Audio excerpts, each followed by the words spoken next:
오늘 본문 말씀을 통해서 질투는 가장 강력한 감정을 동반하는 죄악입니다 하는 제목으로 말씀을 드립니다. 사순절을 맞아 특별히 새벽 기도를 하고 있는데, 우리는 기독교 역사에서 지적하고 있는 7가지 치명적인 죄에 대해서 살펴보고 있습니다. 그 7가지는 교만, 질투, 분노, 탐심, 탐식, 게으름, 정욕입니다. 오늘은 두 번째로 질투에 대해서 살펴보려고 합니다. 질투는 모든 죄악 중에 가장 강력한 감정을 동반하는 죄악이라고 할 것입니다. 우리가 질투하면 질투하는 사람을 자꾸만 생각하게 됩니다. 또 그 사람을 생각하는 순간 질투라는 감정의 늪 속에 빠져들어가게 됩니다. 오늘 본문에 보면 다윗이 블레셋의 적장 골리앗을 쓰러뜨리고 개선장군이 되어서 돌아옵니다. 이때 백성들이 나와서 노래하며 창화합니다. 7절에 보니까 여인들이 뛰놀며 창화하여 가로되 사울의 죽인 자는 천천히요 다윗은 만만히로다 한지라. 이것이 문제의 발단이 되었습니다. 비극의 시작입니다. 지금 이 백성들이 임금인 사울보다 다윗을 더 칭찬하고 높이고 있는 것입니다. 이 소리를 들은 사울이 매우 불쾌하고 노여웠습니다. 사울이 이 말에 불쾌하여 심히 노하여 가로되 다윗에게는 만만을 돌리고 내게는 천천만 돌리니 그의 얻을 것이 나라밖에 무엇이냐 하고, 이 말은 다윗이 앞으로 왕의 보좌, 왕권을 누리지 않겠느냐라고 하는 뜻입니다. 미리 염려하면서 불안해하면서 그를 미워하기 시작합니다. 이때부터 사울의 인생이 변합니다. 부하 장수이기도 하고 또 그의 사위가 되기도 했던 다윗을 질투해서 눈이 먼 것 같은 질곡의 긴 역사가 시작되어진 것입니다. 이 사울의 생애를 보면서 질투를 하는 것이 과연 어떠한 죄인지 생각하며 함께 은혜를 나누고자 하는 것입니다.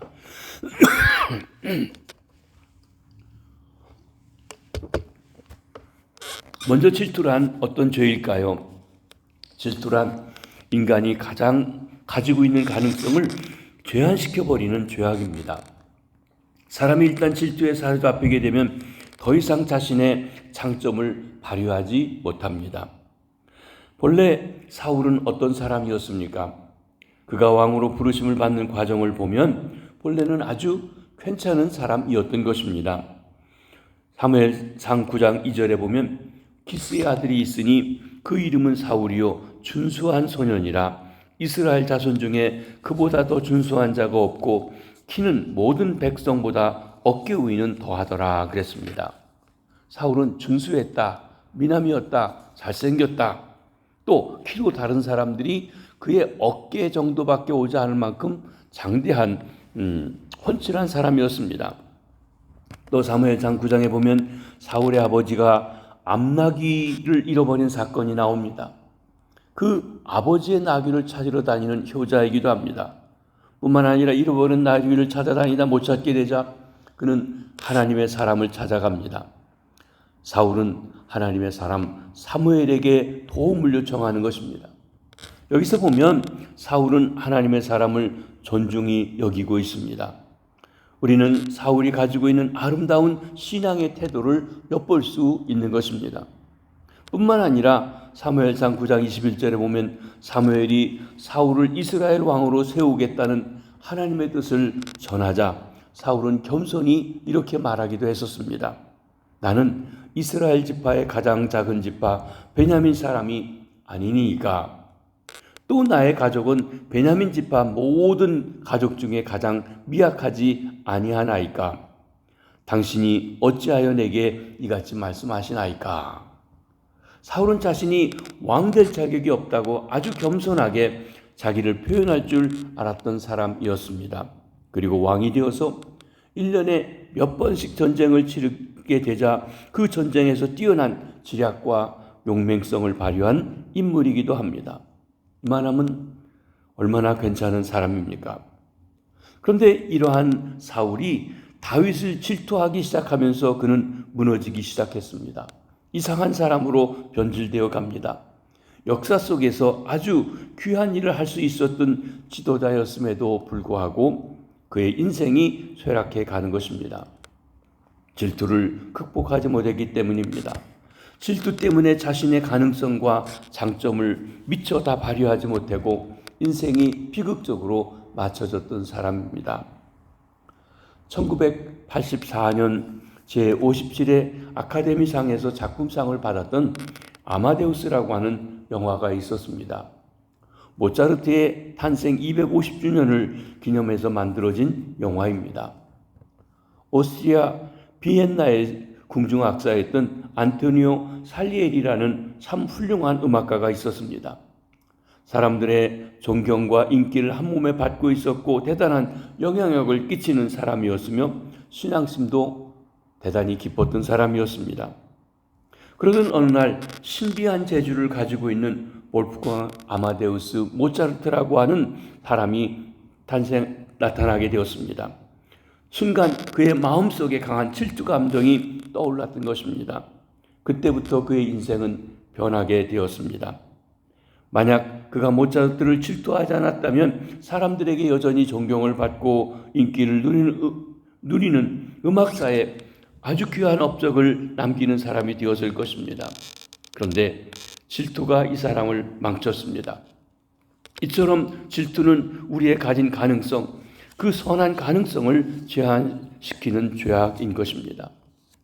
두 번째, 질투는 인간의 일상적인 삶을 다 빼앗아 버리는 죄악이기도 합니다. 본문 9절입니다. 그날 후로 사울이 다윗을 주목하였더라. 여기 질투는 아주 강력한 감정으로 그 대상에게 자신의 모든 에너지가 다 집중되어진다고 하는 것입니다. 그리고 밤낮 질투하는 사람만 생각합니다. 주야를 그 사람만 묵상합니다. 밤에 자다가도 깨어서 생각날 정도입니다. 질투가 가져오는 시기, 미움, 증오의 감정에서 헤어나지 못하게 됩니다. 그러니 어떻게 되겠습니다? 삶이 마비됩니다. 그 전형적인 모델이 바로 오늘 본문에 나오는 사울왕인 것입니다. 그날 후로 사울이 다윗을 주목하였더라. 원문의 표현대로 하면 그날 후로 사울이 다윗을 질투하는 눈으로 주목하였더라 라고 하는 뜻입니다. 여기 질투하는 눈으로라는 단어가 강조되어 있음을 알 수가 있습니다. 사울은 한 번만 질투하는 눈으로 다윗을 바라보고 지나간 것이 아닙니다. 그날 후로 사울은 계속해서 주목하여 봅니다. 질투하는 눈으로 말입니다. 계속해서 사울은 저 다윗을 어떻게 처치할까 하는 생각만 합니다. 그리고 거기서 헤어나지 못합니다. 그 후 사울의 남은 삶은 오로지 다윗에 대한 질투하는 생애였다고 하는 것입니다. 그리고 그 다윗을 죽이려고 쫓아다니는 인생이었습니다. 질투가 지배하는 생애, 그것이 사울의 인생이 되어버렸습니다. 그러니 왕의 직무를 어떻게 제대로 수행할 수 있었겠습니까? 사무엘상 24장에 보면 이스라엘 백성들이 전투를 벌였음을 알고 있습니다. 그런데 그 전투가 다소 소강 상태에 들어갔을 때에 어떤 사람이 사울 왕에게 와서 이런 보고를 합니다. 24장 1절 하반절에 보면 어떤 사람이 그에게 말하여 이르되 보소서 다윗이 엔게디 광야에 있더이다 하니. 그리고 이 사울은 그 전쟁 중에도 계속 다윗의 행방을 찾고 있었던 것입니다. 그래서 그 전쟁에서 멀지 않은 곳에 다윗이 있다는 그 소문을 듣자 전쟁을 하다 말고 다윗을 잡으려고 쫓아갔던 것입니다. 나라와 나라 사이에 전쟁이 벌어지고 있는 판국에 왕이라는 사람이 전쟁을 미뤄두고 다윗을 잡으러 간다는 것이 말이 되냐는 말입니다. 그러니 나라 꼴이 어떻게 되겠습니까? 질투라는 것은 이렇게 무서운 감정입니다. 질투는 우리로 하여금 질투하는 대상 외에는 어느 것에도 집중하지 못하게 만듭니다. 질투는 우리의 일상적인 삶, 정성적인 생활을 다 빼앗아 갑니다. 그래서 질투가 무서운 죄인 것입니다. 한 걸음 더 나아가 질투는 우리 자신을 완전히 파괴시키는 죄악이기도 합니다. 다윗을 질투했던 사울왕의 최후는 어떻게 됩니까? 질투했던 사울왕은 무기력하고 무능하고 지혜 없는 왕으로 전락합니다. 사울은 마침내 전쟁에서 패한 후에 수치감과 모멸감을 견디지 못하고 병사의 칼에 스스로 엎드려 죽고 마는 비극적인 최후를 맞이하고 맙니다. 아까 잠깐 말씀드렸던 아마데우스 영화에 보면 모차르트를 질투했던 안토니오 살리에리의 최후는 어떠합니까? 그는 미쳐버리고 맙니다. 그리고 나중에 신앙을 저버리고 하나님을 저주하기까지 합니다. 그의 말입니다. 하나님, 나는 당신을 저주합니다. 모차르트에게 그런 재능을 주신 하나님이 왜 저에게는 그런 재능을 안 주셨습니까? 하고 말하고 죽었던 것입니다. 그러면 질투는 어떻게 생깁니까? 질투라는 것은 단순한 심리적 감정이 아닙니다. 질투의 배후에는 질투의 영이 있습니다. 성경은 그것을 악령이라고 말씀하는 것입니다. 질투하는 사람들은 자신이 사탄의 도구로 쓰임받고 있다는 것을 알아야만 하는 것입니다. 본문 10절입니다. 그 이튿날 하나님께서 부리는 악령이 사울에게 힘있게 내림에 그가 집안에서 정신없이 떠들어대므로 다윗이 평일과 같이 손으로 수금을 타는데 그때에 사울의 손에 창이 있는지라. 여기 하나님이 부리시는 악령이라고 말씀하고 있습니다. 그 악령이 사울에게 내렸다고 했습니다. 아마 우리가 생각할 때 하나님이 부리는 악령이란 말에서 어떻게 하나님이 악령을 부리시는가라고 궁금할 수 있습니다. 그러나 악령도 큰 범위에서 하나님의 주권 아래에 있는 것입니다. 이 악령이 사울에게 내려서 다윗을 질투하게 만들고 오로지 다윗을 죽이기 위해 비참한 인생을 살게 했습니다. 그래서 자기를 위해서 수금을 연주하고 있는 다윗에게 창을 던집니다. 근데 놀랍게도 2번이나 다윗이 그것을 피하고 수 있게 되었던 것입니다. 질투는 인간 사회에서 평범한 사건이 아니라는 것, 그리고 질투의 배후에는 질투의 영이 있고 악한 영의 역사가 있다고 하는 것, 이 사실을 우리가 꼭 기억해야 합니다. 이것은 신약 성경에서도 말씀해주고 있습니다. 야고보 3장 14절과 15절입니다. 그러나 너희 마음속에 독한 시기와 다툼이 있으면 자랑하지 말라. 진리를 거슬려 거짓말하지 말라. 이러한 지혜는 위로부터 내려온 것이 아니요 땅에 있는 것이요 정욕의 것이니 귀신의 것이니. 여러분, 남을 시기하고 질투하는데도 지혜가 있어야 합니다. 꾀가 있어야 됩니다. 가만히 보면 이 악한 사람들이 꾀가 더 많아요. 아주 간교하고 잔혹하고 기기묘묘한 꾀를 가지고 어지럽히고 힘들게 합니다. 남을 끌어내리고 중상모략하는 사람들이 이를 얼마나 많은 꾀를 내는지 정말 그 지혜가 대단하다고 생각합니다. 그런데 성경은 이렇게 시기하고 질투하는 사람들의 지혜는 위로부터 하나님께로부터 온 지혜가 아니라고 합니다. 반대로 세상적이요 정욕적이요 귀신적인 지혜인 것입니다. 질투의 영, 곧 악한 영입니다. 이 악한 영은 궁극적으로 질투하는 대상을 허무는 것만 아니라 질투하고 있는 자신도 파괴시켜서 내 속에 있는 질투를 충동질합니다. 바로 내 안에 부패성을 충동질하는 것입니다. 질투의 영은 나아가서 다른 사람과 비교하는 데에서 역사하고 있습니다. 인생길을 살아갈 때 우리는 하나님이 각자에게 원하시는 모습대로만 살아가면 되는 것입니다. 여러분, 그런데 질투는 자꾸 다른 사람을 쳐다보고 비교하게 하는 것입니다. 하나님은 우리 각자의 인생을 똑같이 만들지 않으셨습니다. 신기하게도 다릅니다. 쌍둥이도 다릅니다.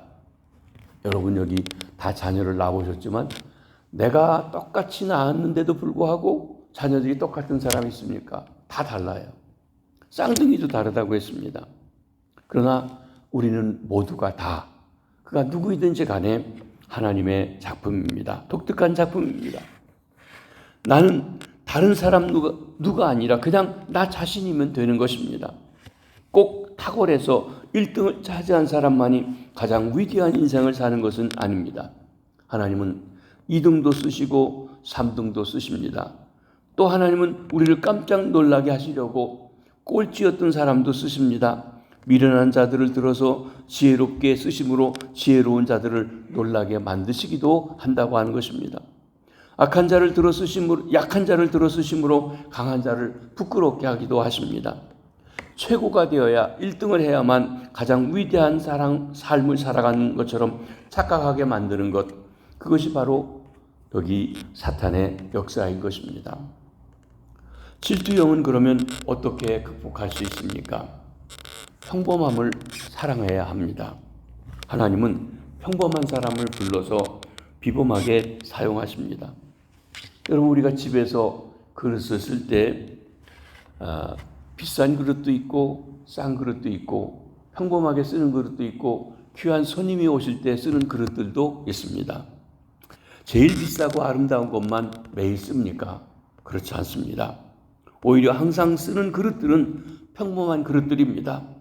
매일 밥상에 올라오는 밥사발이나 국사발이나 컵 등은 조그마한 그릇들이 날마다 사용되고 있는 것입니다. 음악도 마찬가지입니다. 우리는 노래로서 하나님께 쓰임 받으려면 노래를 굉장히 잘해야 된다고만 생각할 수 있습니다. 그런데 그렇지는 않습니다. 파바로티라든지 조스미라든지 세계적인 성악가는 1년에 한두 번 열리는 큰 음악회에서 노래합니다. 그러나 그들에 비해서 별 볼일 없는 사람들이 매주일 찬양팀에서 찬양대에서 하나님을 찬양하고 놀랍게 쓰이는 것을 보게 됩니다. 최고가 되어야만 쓰임받는 것은 아니라고 하는 것입니다. 자기의 모습 그대로 날마다 주님 앞에 나와 헌신하는 사람들을 하나님께서는 아름답게 쓰고 계시는 것입니다. 미국의 흑인들에게 당신이 가장 존경하는 사람이 누구입니까? 라고 물어본다고 하면 모든 사람들이 아마도 마틴 루터 킹 목사님을 꼽을 것입니다. 그는 흑인들의 자유와 권익 신장을 위해서 크게 기여했던 아주 훌륭한 지도자였습니다. 마틴 루터 킹 외에 또 한 사람을 꼽으라고 하면 아마도 말콤 X라고 하는 사람입니다. 이 사람은 이슬람교 배경을 가진 사람입니다. 말콤 X는 어렸을 때부터 백인들을 미워했습니다. 그런데 그렇게 백인을 미워하면서도 마음속 깊은 곳에서는 나도 백인이 되었으면 좋겠다라고 하는 생각이 깊이 자리 잡고 있었다고 하는 것입니다. 그래서 그는 자신의 까만 피부를 희게 하려고 크림으로 계속 피부를 닦아냈다고 했습니다. 또 머리를 물들여서 검은 머리카락을 감춰보려고 애를 쓰기도 했다고 합니다. 그러나 그럴수록 그는 점점 더 비참해졌다고 고백합니다. 그러면서 그의 자서전에 이런 말을 기록하고 있습니다.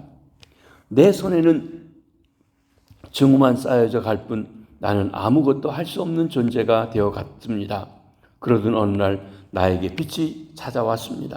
놀라운 발견이었습니다. 그것은 나는 백인이 될 수 없다는 것을 깨달았습니다. 어찌 보면 당연한 것이지만 저는 그 순간 그 사실을 너무나도 절실히 깨달았습니다. 그래서 결심했습니다. 백인이 되지 말자. 나는 흑인이 되자. 나는 그때부터 흑인인 나의 이 모습 이대로 나의 숭고하고 아름다운 존재일 수 있다는 것을 깨달았습니다. 그의 자서전에 기록하고 있는 말입니다. 이 사람이 흑인의 영웅으로 또 지도자로 부상하면서 흑인 사회에 유명한 모토가 생겼습니다. Black is beautiful. 검은색이 아름답다라고 하는 것입니다.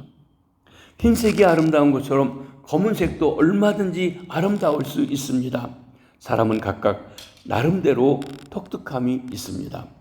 그 사람만이 가지고 있는 아름다움과 개성이 있다고 하는 것입니다. 하나님께서 내게 주신 것을 가지고 그것을 부지런히 개발해서 하나님께서 원하시는 인생을 살아가면 됩니다. 다른 사람을 쳐다볼 필요가 없고 특별히 비교할 필요가 없습니다.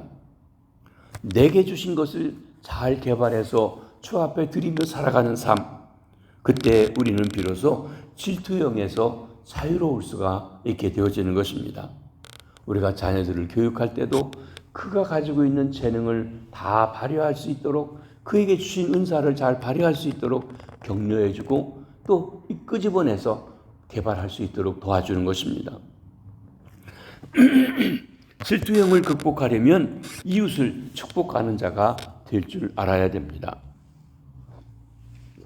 이웃을 칭찬할 줄 아는 자가 되어야 합니다.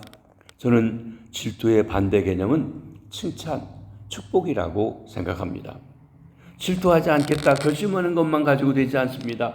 적극적으로 이웃을 칭찬하고 축복하는 사람이 되어야 합니다. 다시 아까 말했던 아마데우스 영화로 돌아가서 잠시 말씀을 드립니다. 안토니오 살리에리가 이렇게 모질게 모차르트를 질투한 반면 모차르트는 이 질투의 유혹에 빠지지 않았습니다. 모차르트도 어느 날 아주 탁월한 음악가 한 사람을 만나게 되었습니다. 그는 자신의 후배였던 베토벤이었습니다. 그러나 모차르트는 베토벤을 질투하지 않았습니다. 오히려 이 사람을 주목해 보라. 그는 세계 음악사에 남을 놀라운 인물이 될 것이라고 말해서 베토벤을 세워주었습니다. 얼마나 아름답고 귀한 태도인지요. 저는 오늘 본문 말씀인 사무엘상 18장을 읽을 때마다 이런 질문을 해봅니다.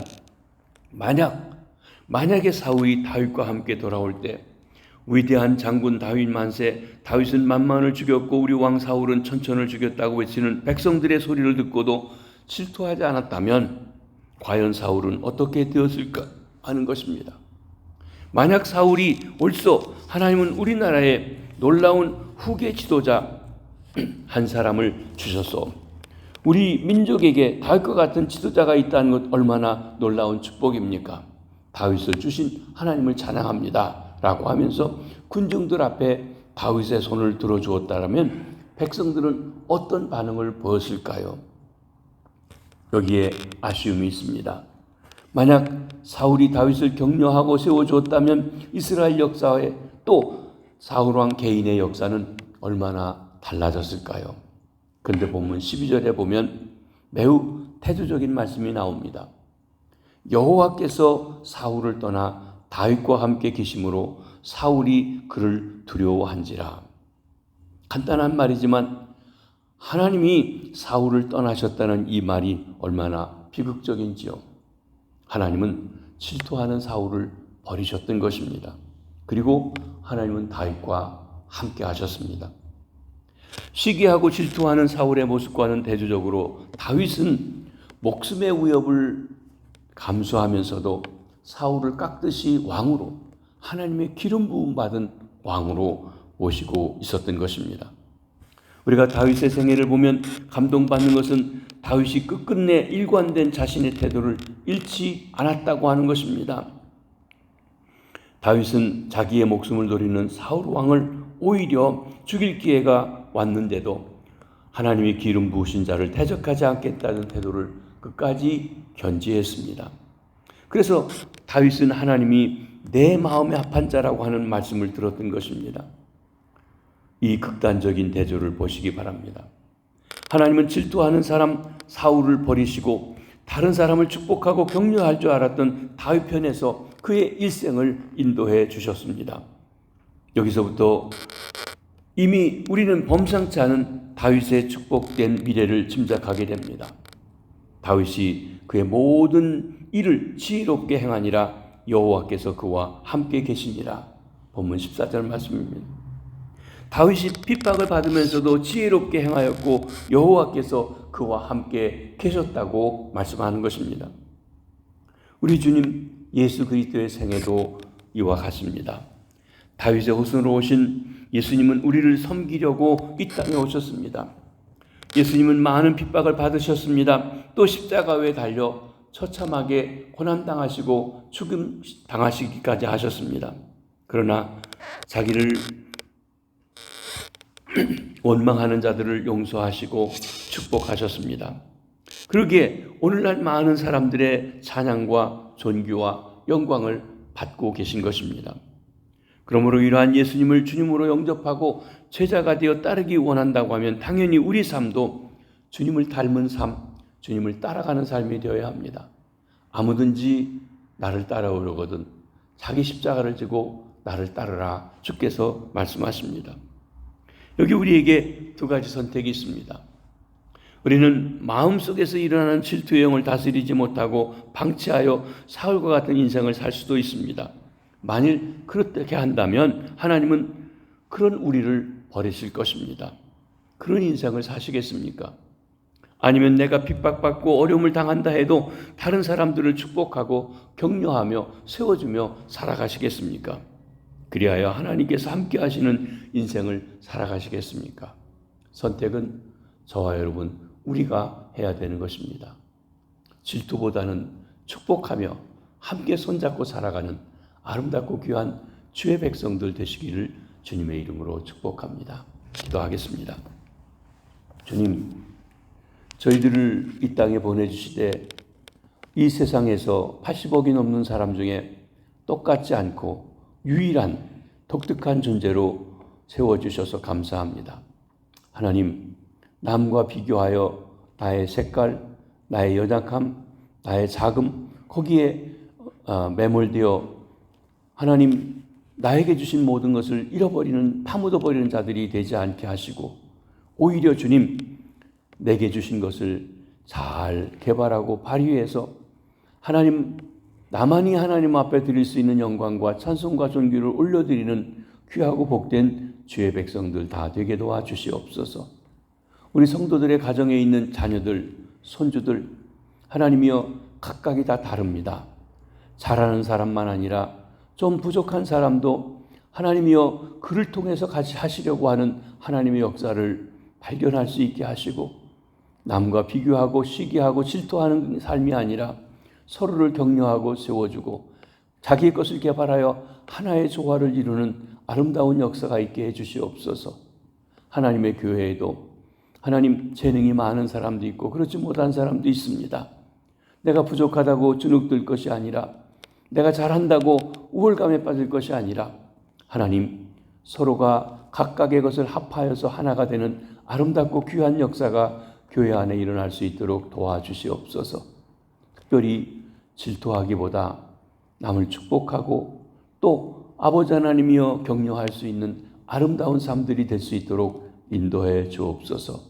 오늘 하루도 함께해 주시되 특별히 태국 선교를 가신 우리 담임 목사님 함께해 주시고 말씀을 전할 때 성령께서 강력하게 역사하셔서 하나님 태국에 있는 교회 지도자들이 은혜를 받고 새로운 헌신과 다짐을 할 수 있는 귀한 은혜의 시간 될 수 있도록 우리 목사님 네 분을 써주시고 강건케 하시고 새롭게 하여 주시옵소서. 감사합니다.